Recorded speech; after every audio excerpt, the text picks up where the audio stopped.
was good, Lonnie. That was very speedy. Okay, thank you.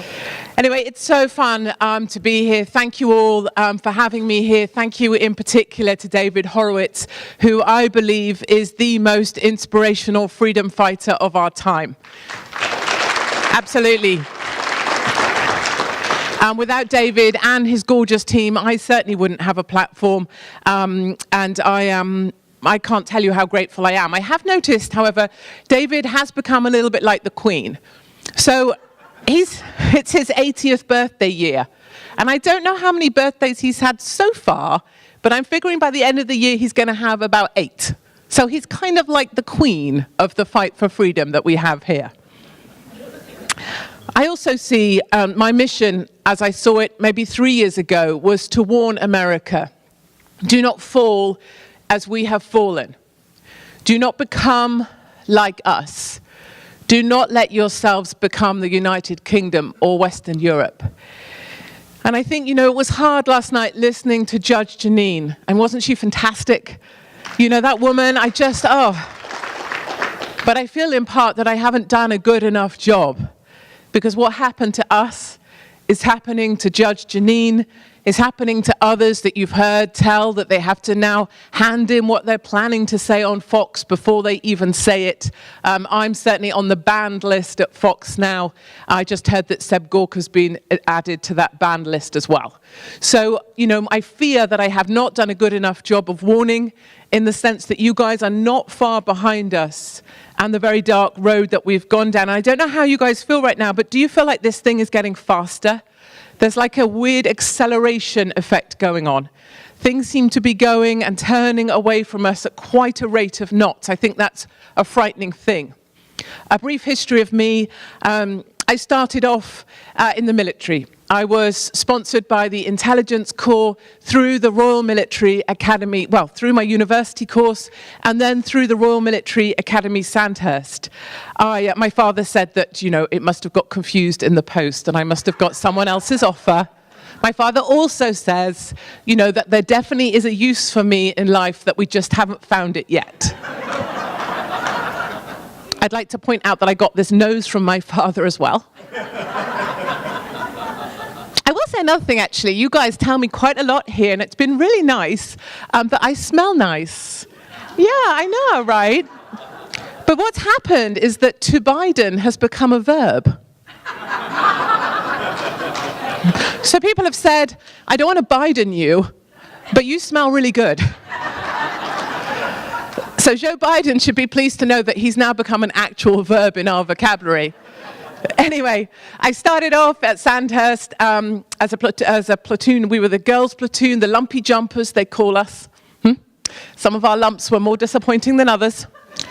And I came out as one of 8, graduating the Royal Military Academy. And I guess the academy is kind of like your West Point, but just, better. Things could take a downhill turn from here. And for various reasons, including the fact that I was born an epileptic, which I hid. I was determined that not only could I overcome the world and every other thing that was put in my path, I could also overcome epilepsy by hiding it. But eventually, the army medics found out about my diagnosis of epilepsy, and I was military retired from the army. I was medically discharged. And I can see now, in my infinite wisdom as an actual adult, that actually an epileptic with a semi-automatic rifle may not be such a good thing. So I chose to carry on my fight for my country that I was determined to defend in other ways. And I became part of the media, the mainstream media, in fact. I was a national columnist for Mail Online for 2 years, a national columnist for our biggest newspaper, specifically targeting regular, traditional, working class people for 2 years. And I had a commercial radio show broadcast in the centre of London that was at the top of its ratings. But of course, once you start to really fight for your country and ask the awkward questions, those sorts of positions become untenable quite rapidly. So once you start to ask, if Islam is so fantastic, why is it that Muslims always come to Christian lands? Once you start to ask, why is it that we tiptoe around the cultures that choose to join us, but we fail to stand up for the cultures they choose to join. Why is it that the majority of the men targeting our white girls are Pakistani Muslim men? Once you start asking those questions, you become quite unpopular in the mainstream pretty fast with your bosses. So I lost my radio show. In quick succession, I lost my newspaper column. And once they've come for you professionally, then they come for you personally too. So they came for me financially with lawfare, case after case after case, where now you can be sued for libel just through a tweet in the UK. They came for me and my children, so I was reported to social services as a bad mother, and social services were involved in my family to see if it was appropriate for me to keep my 3 children. And then they come for you physically as well, of course. Judge Janine spoke about the fact she can no longer report in the streets of New York because people feel empowered to attack her in the street, verbally in New York. In the UK, that's physically too. So a couple of jihadis set out to behead me for my comments on Islam. This was a couple years ago now.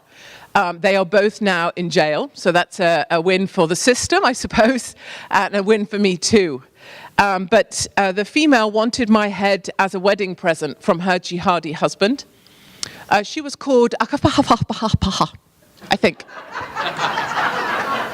I never quite got the detail. And together with her fiancé, a gentleman called Akafahapaha. They plotted to behead me. They got one of those dummies, like a shop dummy. My father says the resemblance was uncanny. And they practiced chopping my head off. People came into my home, where I have my children, way down in the countryside, away from the towns, away from the cities, way far away, my little nest with lovely Mark in, that many of you know. My 3 children, they are 15, 14, and 10 now. And in the middle of the night, they came and installed a panic alarm into my home, told me that if anyone should break in, I should run to the top floor, shake this box, and hopefully help would come. Then they left in the middle of the night and told me not to worry. But anyhow, this is the sort of thing we're up against in the UK, and you can see how you guys are following not so far behind us, I guess. I'm not concerned by any of these things. I have the attitude that if I put myself out there, that's absolutely appropriate. And if I don't like any of this stuff, I can go home and sit on my sofa and shut up. And frankly, I signed up to fight for my country a very long time ago, and I will continue to do that until someone else decides that my time is up. Oh. And I will fight on to defend my country from the jihadists and the Islamists. We're somewhat overrun by jihadists right now. Sweden just agreed yesterday to take 230 back direct from the Islamic State. And we have the returning brides of ISIS. I think you guys had one of your own. So in that same week, notice, the UK had one, Shamina Begum. Canada, where's my Canadian representatives, had one. And America had one. Isn't it great that ISIS can coordinate their international press releases with our mainstream media? Yeah? That stuff doesn't happen by accident, you know. They are actively working against us. And for once in our life, Britain did something right. Our Home Secretary tore up her British citizenship and said, no, you will not come into our country, a decision which she is appealing with taxpayers' money. Given that she's been bedded by 52 jihadis and has multiple sexually transmitted infections, it's about the only kind of appeal she's ever likely to have. And returning jihadis wanting to come back to our country as well. You know, I really question that, don't you? Jihadis? You know what you're supposed to do if you're a jihadi? You're supposed to go and blow yourself up. The idea is that you get a lifetime in paradise and 72 virgins, which is more than you'll find in Minnesota. So answer me this, returning jihadi. How does that work? Because really, if you're a returning jihadi, you aren't really a jihadi at all, are you? Just a bit crap at your job. My view is, we don't need any more returning jihadis into my country. I'm sorry we have to laugh, but you know what? Humor sometimes is what's going to win this fight for us. I'm determined of it. And aside from pointing out the obvious, going to the places where other people won't go, I spend most of my time in no-go zones in either Sweden, migrant camps at Calais, Skid Row, the places our mainstream media politely refuse to go because it's not near a five-star hotel. The white farmlands of South Africa, where our white farmers are being genocided from the land, and no one wants to talk about it because they're the wrong color. Aside from spending time there, I've just returned from a week at your border in Mexico. I spent time with ranchers on the front line who nobody seems to talk to, the volunteer border force who are doing a brilliant job just because they so believe in this country, they're desperate to defend it, and the charities down there aiding and abetting the movement of illegals through America. And I can confirm firsthand America is in trouble at the border, not just because of illegal immigration, not just because of Mexican families and their children being trafficked across the border straight into the arms of the border force, and not just because of a wall or a lack of one. It's not even because of the endless supply of drugs, although I observed firsthand and walked the routes and the mechanisms for all of these things. America is in trouble at the border because of a systematic, coordinated, and well-funded processing of people into your country for profit. Politicians, the Catholic bishops of the USA, private businesses and charities are all complicit in this trade of human flesh. Your tax dollars are funding the movement of people into your country. Your tax dollars are pushed into the pockets of businesses, charities, and people profiting from the movement of illegal aliens. And the profit margin on an illegal alien is about 65%.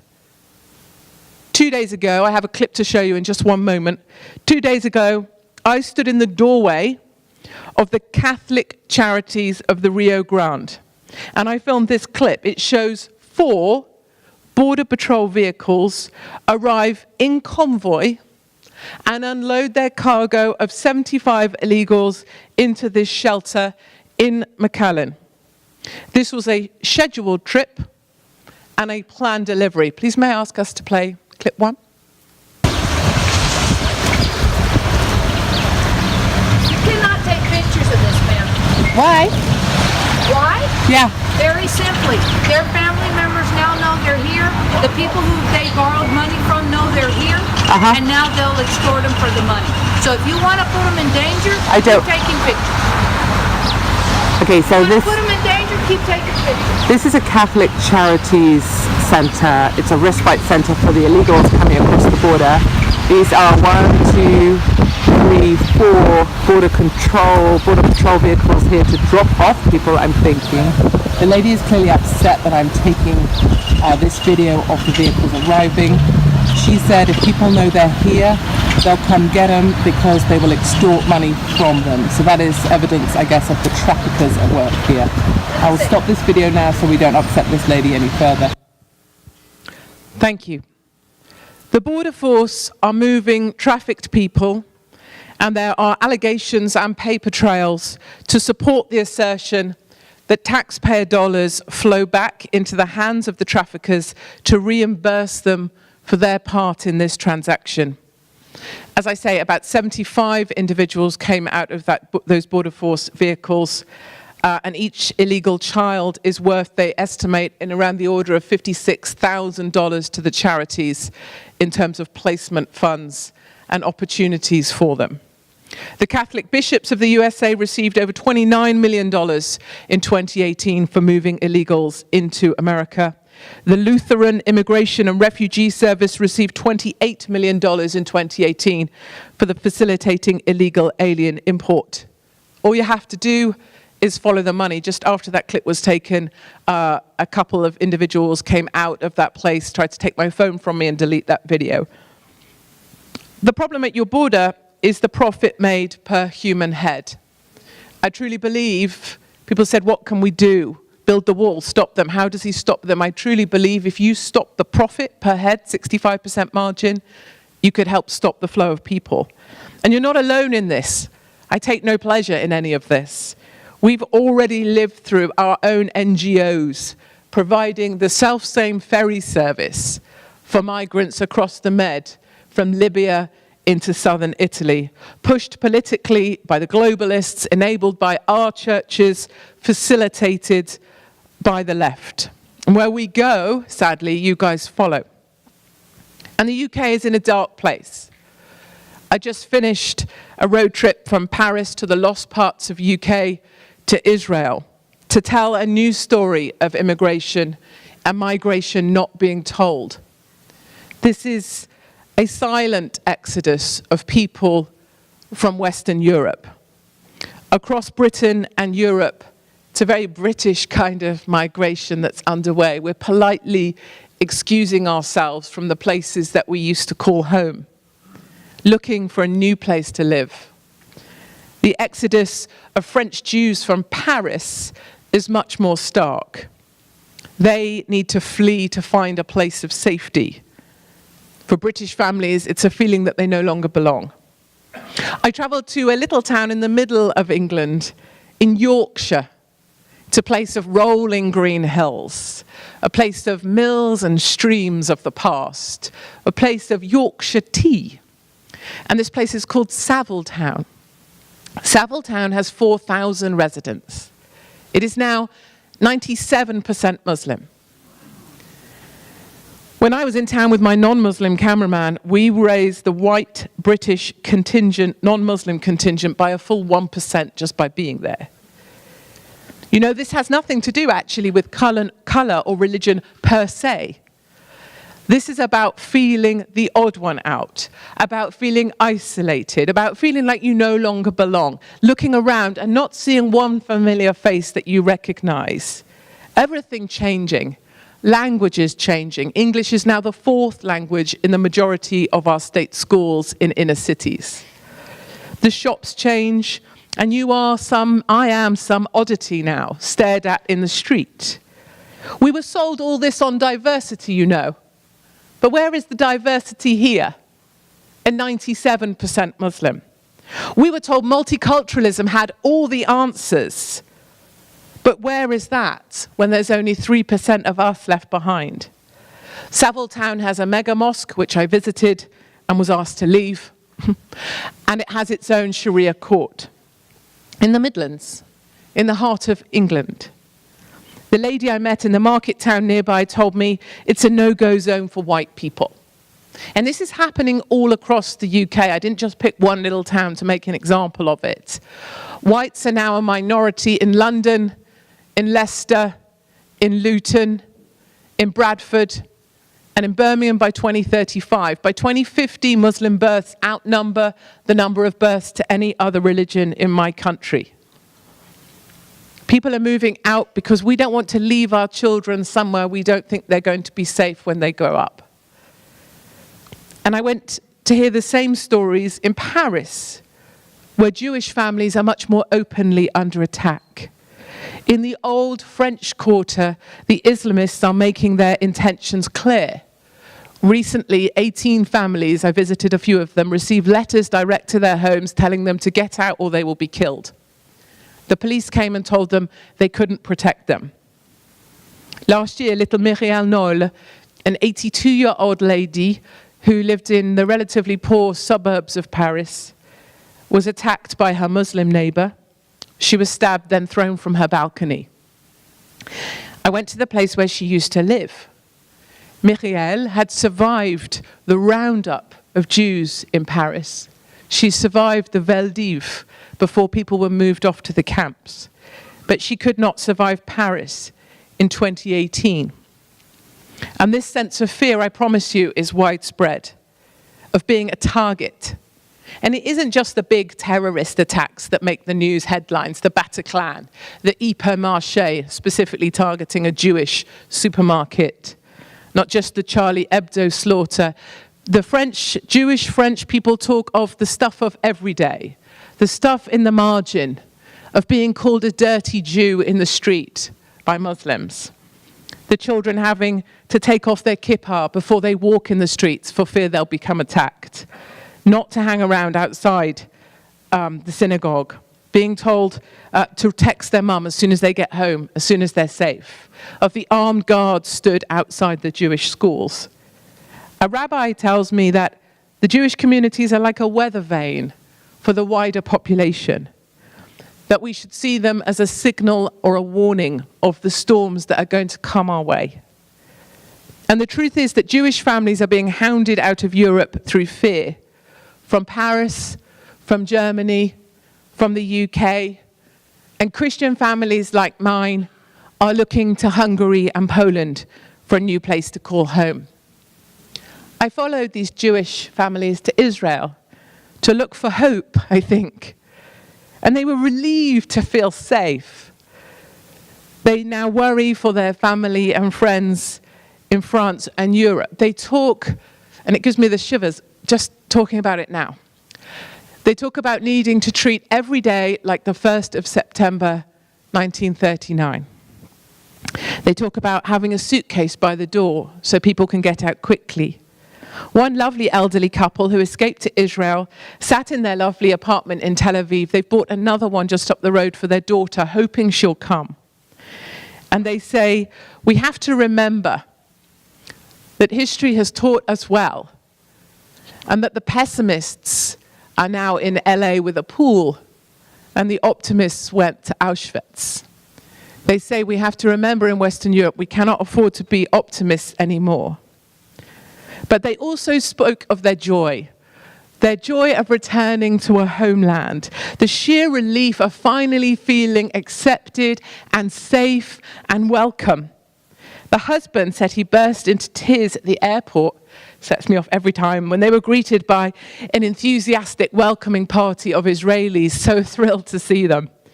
And they were presented with all their papers and their documentation for this new life in this new land. 8,000 others made that journey last year, and the Exodus, the Jexodus, is set to continue. And if I may, I'd just like to play you clip 2, which is this new documentary I've been making called Homelands. I think it's helpful to hear their stories firsthand, not from me.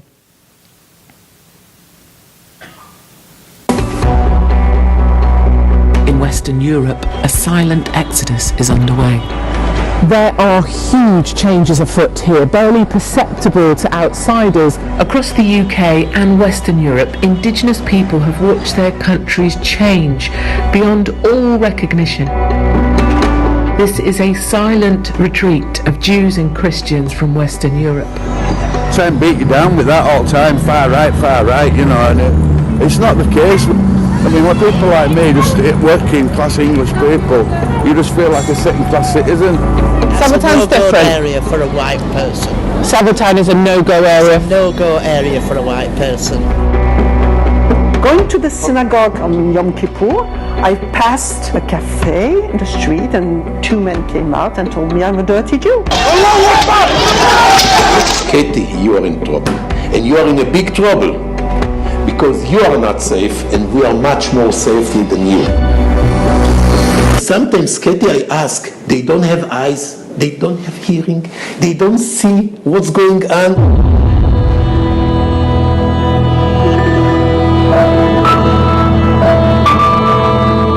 What we are heading for is a Muslim-dominated society that we cannot accept it. From this angle, it's a hellhole. On September 1st, 1939, the Nazis invaded Poland, World War II began, but it didn't start on September 1st. And some Jewish communities in the world should treat every day, this might be September 1st, 1939. In Germany, before the war, the pessimists ended up having a swimming pool in Hollywood, and the optimists ended up in Auschwitz.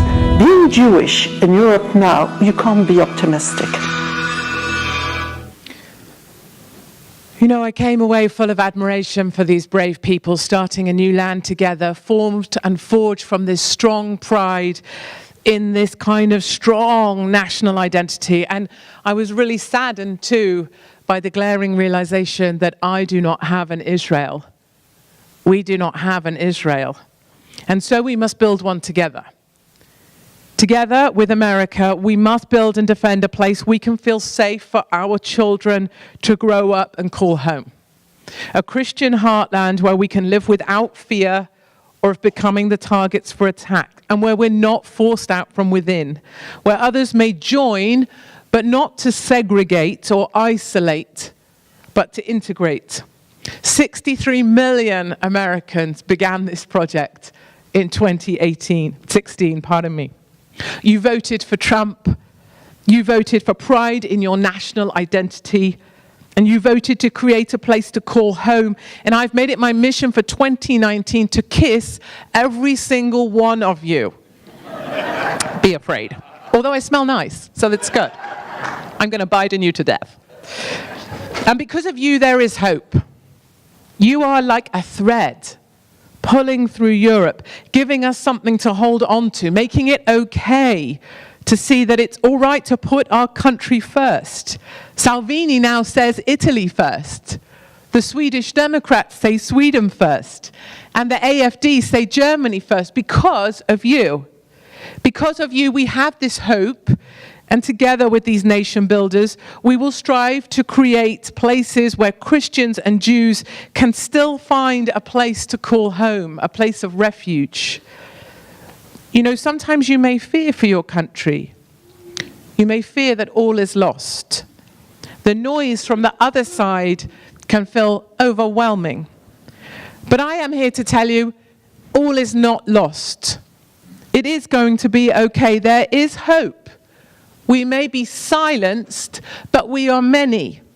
63 million Americans, 20 million British people, 38 million Brazilians, 3 million Hungarians, 15 million Italians. I could go on and on.